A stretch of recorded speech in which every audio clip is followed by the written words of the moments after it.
Hello everyone, मैं doctor Nilima आज इस वीडियो में बात करूंगी श्रवण कौशल की, सुनने के कौशल की। टॉपिक पर चर्चा करने से पहले यदि आप बीएड के सिलेबस का हिंदी ट्रांसलेशन चाहते हैं या फिर कोर्स 1, 2, 3, 5, 7, A, B, 9 और 10 के नोट्स की वीडियो चाहते हैं तो डिस्क्रिप्शन बॉक्स में लिंक दिया हुआ है। इसके अतिरिक्त भी micro teaching, teaching skills, lesson plan कैसे बनाते हैं और प्रीवियस ईयर के क्वेश्चन इत्यादि से संबंधित वीडियो आपको डिस्क्रिप्शन बॉक्स में मिल जाएंगे। तो आइए शुरुआत करते हैं श्रवण कौशल की।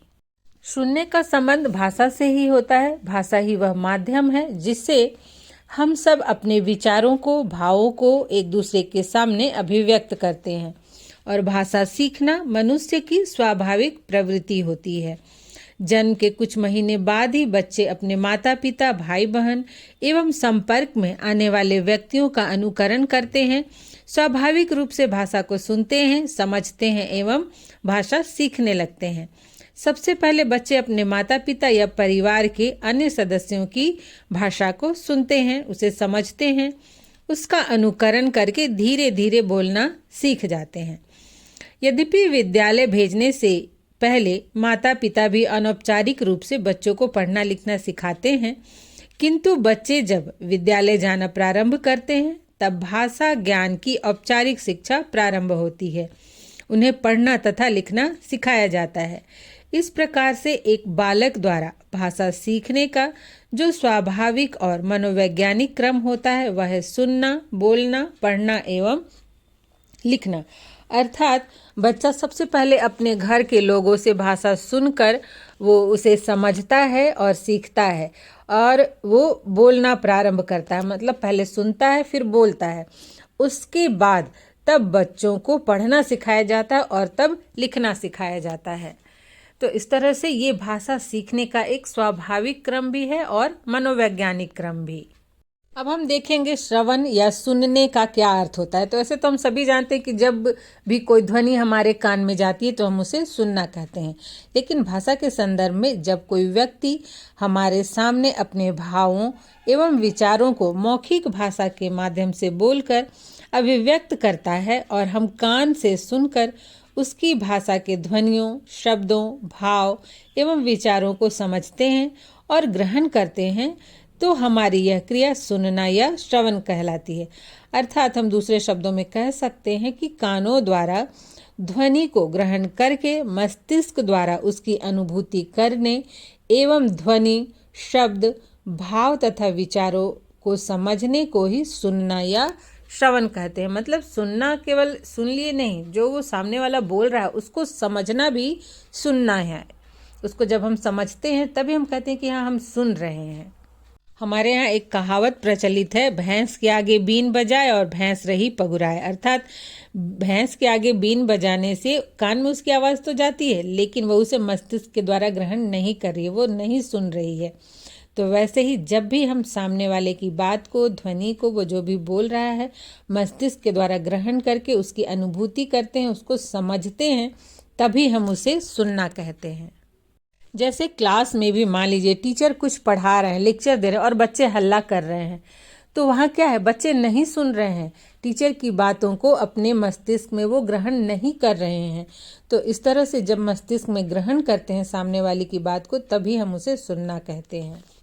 आगे बढ़ने से पहले एक बात मैं बता दूं कि अगर एग्जाम में क्वेश्चन जैसे आता है कि श्रवण कौशल से आप क्या समझते हैं, श्रवण कौशल विकसित करने की विभिन्न विधियों का वर्णन करें, तब आप वहाँ इंट्रोडक्शन नहीं देंगे, केवल श्रवण क्या है लिखेंगे, श्रवण कौशल क्या है लिखेंगे और फिर श्रवण कौशल को विकसित करने की विधियों को लिखेंगे।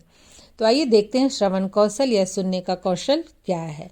श्रवण कौशल का अर्थ है सामने वाले व्यक्ति की भाषा को सुनकर उसके अर्थ एवं भाव को समझने की योग्यता, दक्षता या निपुणता। मतलब सामने वाला क्या कह रहा है उसको समझने में जब योग्य हो जाए तभी हम कह सकते हैं कि हमारे अंदर श्रवण कौशल या सुनने का कौशल विकसित हुआ है। बालकों में श्रवण कौशल के विकास का अर्थ है उन्हें मौखिक भाषा सुनकर उनके अर्थ एवं भाव को समझने की क्रिया में निपुण करना। इसके लिए आवश्यक है कि उनमें सुनने से संबंधित आवश्यक तत्वों का विकास किया जाए और ये सुनने का जो कौशल है, इस कार्य को 1-2 दिन में या फिर 1-2 महीने में या 1 वर्ष में नहीं किया जा सकता है, बल्कि इसके लिए निरंतर प्रयास की आवश्यकता होती है। यद्यपि श्रवण कौशल अर्थात सुनने के कौशल का विकास बच्चों में विद्यालय में प्रवेश लेने से पहले ही हो चुका होता है, लेकिन इसकी सीमा बहुत सीमित होती है। और जब विद्यालय में बच्चों का एडमिशन होता है तो विद्यालय में बच्चों को भाषा के सर्वमान्य रूप को सुनने तथा सुनकर उसका अर्थ एवं भाव को समझने में दक्ष किया जाता है, निपुण बनाया जाता है। उन्हें इस योग्य बनाया जाता है कि सामने वाला क्या कह रहा है, उसकी बात को वो समझें। हम देखेंगे कि सुनने के क्या आवश्यक तत्व हैं या आधार है, अर्थात सामने वाला जो बोल रहा है उसे हम सुनकर कैसे समझ सकते हैं। तो सबसे पहला है नंबर 1, इसके लिए कान होना जरूरी है। दूसरा है भाषा की ध्वनियों, ध्वनि समूह एवं शब्दों का ज्ञान होना भी जरूरी है। भाषा की ध्वनियों अर्थात कि किस स्वर व्यंजन का कैसे उच्चारण करते हैं, और वो अगर शब्द है तो उसको कैसे पढ़ते हैं, शब्दों का अर्थ क्या है। फिर नंबर 3 है मूल ध्वनियों एवं ध्वनि समूह में अंतर करने की योग्यता। मतलब जो किसी भी स्वर या व्यंजन का जो मूल ध्वनि है और फिर एक साथ उन्हें पढ़ते हैं तो उसमें किस तरह से अंतर कर सकते हैं, और विभिन्न जो ध्वनियाँ हैं उसमें किस प्रकार से अंतर है, इन सबको जानना जरूरी है। नंबर 4 है सुनने की तत्परता, सुनने में उसकी रुचि एवं अवधान। अब ये तो सबसे ज़्यादा जरूरी है कि जिसको हम सुनाना चाहते हैं वो सुनना चाहता हो, उसकी सुनने में रुचि हो, वह एकाग्र मन से ध्यान से बात सुने, क्योंकि सामने वाला जब सुनना ही नहीं चाहेगा तो हम कुछ भी नहीं सुना सकते हैं उसे। नंबर 5 है धैर्य पूर्वक तथा पूर्ण मनोयोग से सुनने की आदत। किसी की भी बात को सुनने के लिए पेशेंस चाहिए, धैर्य चाहिए, और मन से उसको सुनेंगे तभी हम ग्रहण कर सकते हैं, समझ सकते हैं। नंबर 6 है सुनी हुई सामग्री का अर्थ एवं भाव समझने की योग्यता, अर्थात सामने वाला जो कह रहा है उसको उसका अर्थ समझने और उसका भाव को समझ सके, ऐसी भी योग्यता होनी चाहिए। मान लीजिए जैसे जो बच्चा इंग्लिश नहीं जानता, तो अगर इंग्लिश में उसके सामने जो भी हम बोलेंगे तो उसका अर्थ वो नहीं समझेगा, उसके भाव को नहीं समझेगा। वैसे ही कुछ बच्चे जैसे इंग्लिश मीडियम के बच्चे, उनकी हिंदी कमज़ोर होती है। अब अगर शुद्ध हिंदी में उनके सामने कुछ बोला जाए तो वो भी बहुत सारे शब्दों के अर्थ और भाव नहीं समझ पाते हैं। नेक्स्ट है नंबर 7 बोलने वालों के हाव भाव के अनुसार अर्थ एवं भाव को समझने की योग्यता, अर्थात सामने वाला जब बोलता है तो जो वह बोलता है उसके अनुसार उसके हाव भाव में भी चेंज आता है, तो उसको भी समझने की योग्यता होनी चाहिए। और अंत में नंबर 8 है स्वराघात, बलाघात तथा स्वर के उतार चढ़ाव के अनुसार अर्थ ग्रहण करने की योग्यता, अर्थात बोलते समय किसी स्वर पर या फिर किसी व्यंजन पर कहाँ बल दे रहे हैं, स्वर के उतार चढ़ाव के अनुसार उसका अर्थ भी बदल जाता है। तो इन सब को भी समझने की योग्यता होनी चाहिए, तभी हम कह सकते हैं, मतलब इतने जो तत्व हैं तभी हमारे अंदर श्रवण कौशल विकसित हो सकता है, हम सामने वाले की बात को सुनकर समझ सकते हैं। अब हम देखेंगे कि श्रवण कौशल के क्या उद्देश्य हैं, इसकी क्या आवश्यकता है या फिर इसका क्या महत्व है। देखिए, अगर एग्जाम में उद्देश्य, आवश्यकता और महत्व दे तो आपको यही सारे पॉइंट्स लिखने हैं, बस लिखने का थोड़ा सा तरीका पॉइंट्स को चेंज कर देना है। जैसे कि नंबर 1 है छात्रों में सुनकर समझने की योग्यता विकसित करना।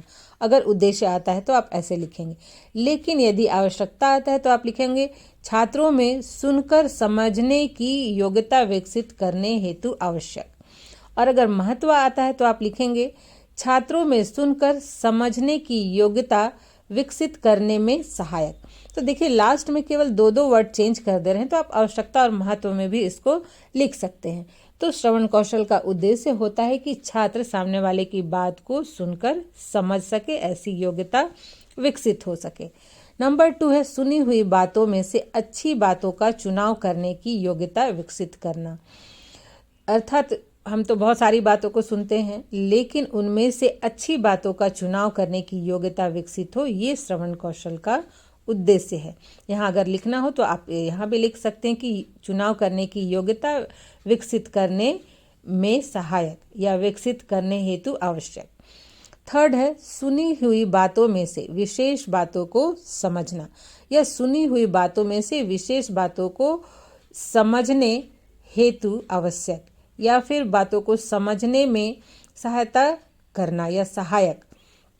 तो इस तरह से थोड़ा सा लास्ट में केवल चेंज कर देंगे तो आप आवश्यकता और महत्व आएगा फिर भी लिख सकते हैं।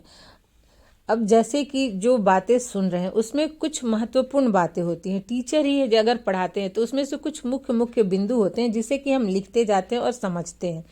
तो जो भी बातें हम सुनते हैं उसमें से कुछ विशेष बातों को समझने में सहायता करना भी श्रवण कौशल का उद्देश्य है।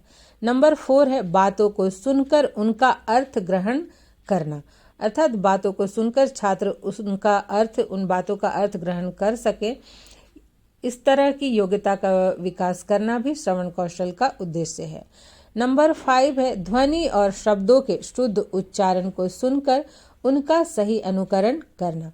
तो श्रवण कौशल का एक उद्देश्य ये भी है कि सामने वाले की या फिर टीचर की बात को सुनकर वो किस वर्ड किस शब्द को कैसे बोलते हैं, उसका शुद्ध उच्चारण क्या है, उसका सही अनुकरण कर सके और सही शब्दों के उच्चारण कर सके। नंबर 6 है स्वराघात, बलाघात और भाषाओं के आरोह अवरोह को समझना, अर्थात सुनकर ही ये सीखते हैं बच्चे कि कहाँ उन्हें किस स्वर पर दबाव डालना है, किस व्यंजन पे दबाव डालकर बोलना है, और भाषा के आरोह अवरोह को किस तरह से प्रयोग करते हैं, या फिर हम जब कोई भी लाइन कोई वर्ड कुछ बोलते हैं तो किस तरह से आरोह अवरोह होता है, इसे समझाना भी श्रवण कौशल का उद्देश्य है। नंबर 7 है मौखिक अभिव्यक्ति की विभिन्न शैलियों की समझ एवं प्रयोग की क्षमता विकसित करना। तो जो भी मौखिक अभिव्यक्ति है उसकी विभिन्न शैलियाँ हैं, जैसे कविताएं हैं, कहानियाँ हैं, तो इस तरह से वो जो विभिन्न प्रकार की शैलियाँ हैं उनकी समझ विकसित करना और इन शैलियों के प्रयोग की क्षमता विकसित करना भी श्रवण कौशल का उद्देश्य होता है। नंबर 8 है मानसिक एवं बौद्धिक विकास। तो श्रवण कौशल का उद्देश्य छात्रों का मानसिक एवं बौद्धिक विकास करना भी है। जब छात्र भाषाओं को समझते हैं, उसके शुद्ध उच्चारण को सीखते हैं, उससे संबंधित नियम विधियाँ सीखते हैं, तो उनका मानसिक और बौद्धिक विकास भी होता है। और अंत में नंबर 9 है सामने वाले की भाव एवं विचारों में निहित गहराइयों को समझने की योग्यता विकसित करना, अर्थात सामने वाला जो भी बात बोल रहा है उसकी बात में क्या मुख्य बात है, उसकी बातों में उसके विचारों में क्या गहराई है, इसको समझने की योग्यता विकसित करना भी श्रवण कौशल का उद्देश्य है। तो इतने सारे उद्देश्य हैं श्रवण कौशल के। यदि आवश्यकता और महत्व आए तो जैसे मैंने पहले ही बताया कि पॉइंट लिखने का थोड़ा सा तरीका चेंज कर देना है, और चूंकि इस पेपर में 10 मार्क्स के ही क्वेश्चन होते हैं तो उसके अनुसार ही आंसर को लिखना है। बालकों में श्रवण कौशल का विकास हम किन किन विधियों के द्वारा कर सकते हैं, इसकी चर्चा मैं नेक्स्ट वीडियो में करूंगी। आशा करती हूँ ये वीडियो आपके लिए हेल्पफुल होगा। आज यहीं तक, मिलते हैं नेक्स्ट वीडियो में।